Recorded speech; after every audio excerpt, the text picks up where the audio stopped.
자제하는 거로 끝낼지, 아니면은 동네에 있는 내과 조금 가서 그냥 받고 항생제나 뭐 약 조금 먹는 정도로 끝낼 수도 있고요.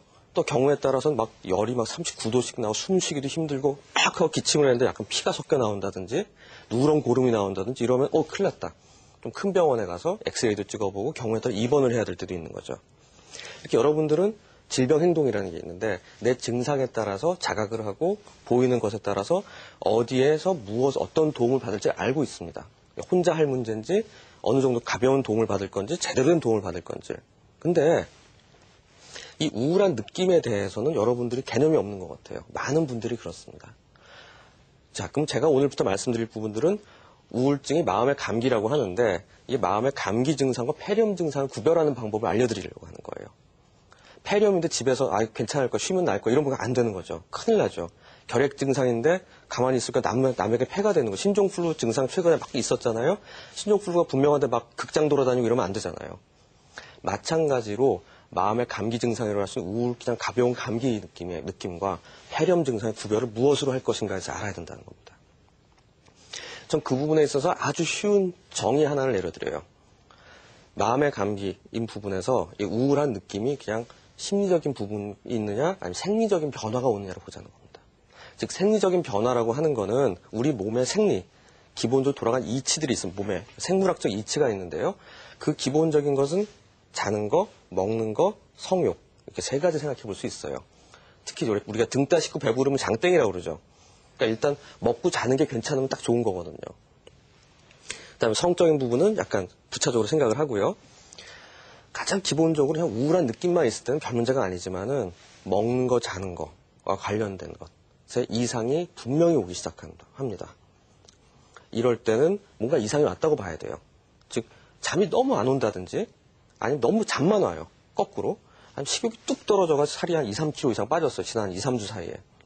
내지는 밤만 되면 너무 퍼먹게 돼요. 그냥 뭐 다이어트 못해서 퍼먹고 이런 게 아니라 정말 그냥 먹어도 허기가 사라지지 않는 경우도 있거든요. 그래서 막 살이 막 찌기 시작해요. 그다음 세 번째로는 우리 몸의 그런 생리적인 부분에서 결국 에너지의 문제가 생기게 되겠죠. 그래서 흥미가 없어지고 재미도 없어지고 아무 의욕이 없어져요.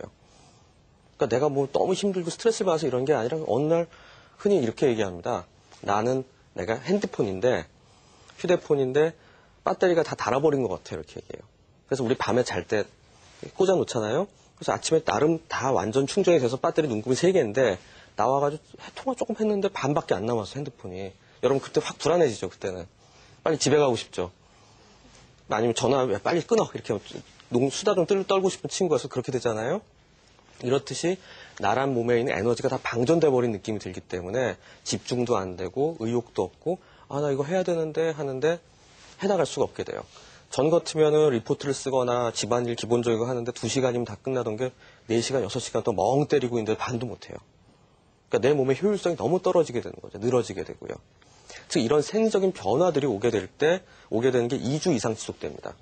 그냥 2, 3일 정도 몸살이 컨디션 안 좋으면 그럴 수 있어요. 근데 흥미가 없고 우울한 감정이 쭉 빠진 게 2주 이상 지속되면서 그런 생리적 변화가 분명히 수반될 때 우리는 그걸 주요 우울 증상이라고 그러거든요. 근데 그런 일들이 계속 벌어지게 되면 우리는 내가 왜 그러지? 라고 생각하게 되겠죠. 내가 도대체 왜 그런 걸까? 라고 생각하면서 세칭 말하는 그 우울한 느낌이 어떻게 생기게 됩니다.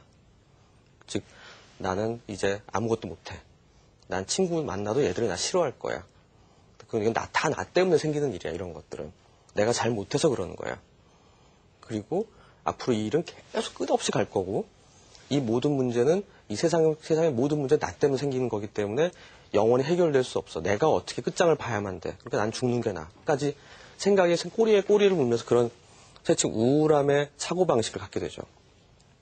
즉 그런 우울함의 사고방식을 많이 갖게 된 사람들을 어떻게 보시면 되냐면 마치 이렇게 안경을 쓰고 다니시는데 이 안경을 벗고 딱 쓰면 새로운 광명의 세계가 열리잖아요.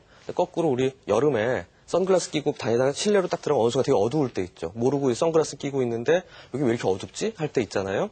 마찬가지로 마치 선글라스를 끼고 세상을 보듯이 모든 게 다 어둡게 보이기 시작합니다.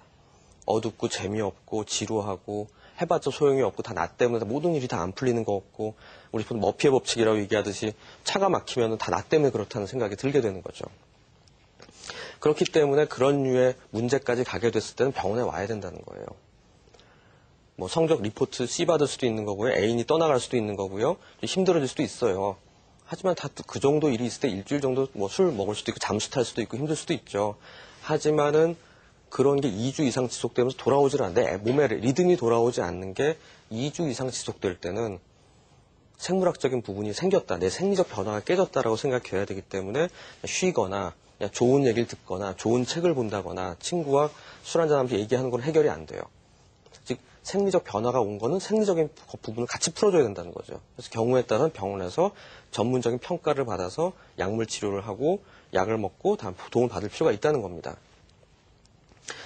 근데 왜 그렇다면 우울증이라는 게 어느 정도로 힘들어질 수 있나 제가 보여드리려고 그래요. 제가 본 고등학교 3학년 여학생이에요. 여학생한테 아주 집에서는 전혀 모르고 있었는데 그냥 잘 웃고 하는 친구인데 죽고 싶다는 생각이 너무 크게 들었어요. 그래서 그럼 어머니가 너무 놀라서 병원에 들어와서 우리가 심리검사를 했습니다.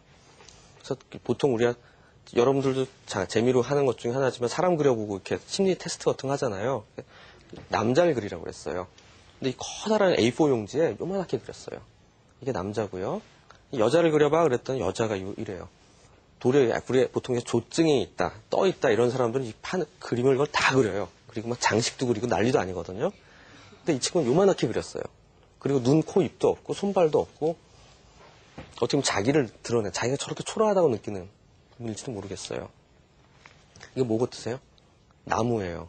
나무인데 이파리도 하나도 없고요. 기둥도 줄기도 너무 작죠. 그리고 뿌리가 둥둥 떠 있죠. 보통 나무를 그리려고 그러면요, 많은 분들은 땅을 그리고 나무를 그리고 그다음에 이파리를 그리고 경우에 따른 사과 같은 열매도 그리고요. 밑에 이렇게 쭉쭉쭉 해가지고 뿌리가 있던 뿌리를 좀 깊게 그린 경향이 있거든요. 근데 붕 떠 있는 실체를 알 수 없는 그림을 그려놨죠. 그래서 이번에는 집을 그려봐 그랬어요. 이게 집이에요. 커다란 집에 보통 창문도 있고 굴뚝도 있고 이렇게 울타리도 있고 개도 한 마리 뛰어다니고 하는 우리 속에 마음에 그리는 해피하우스 있지 않습니까? 이 친구는 문도 없고 창문도 없는 그런 집을 그린 거예요.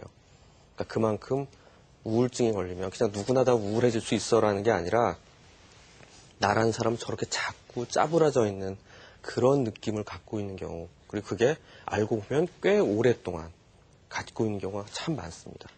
근데 어느 순간 금방 좋아질 수도 있었는데 참다 이렇게 하니 죽는 게 낫겠다는 생각이 들었을 때 겨우 병원에 오게 됐으니까 치료도 참 오래 걸렸어요. 하지만 지금은 아주 행복해요. 남자친구도 생겼고 극장도 가고 놀러도 다니고 치료도 이제 끝났어요. 평생 다녀야 되는 것도 아니거든요. 한 3개월에서 6개월 정도 다니면서 저랑 이런저런 얘기하고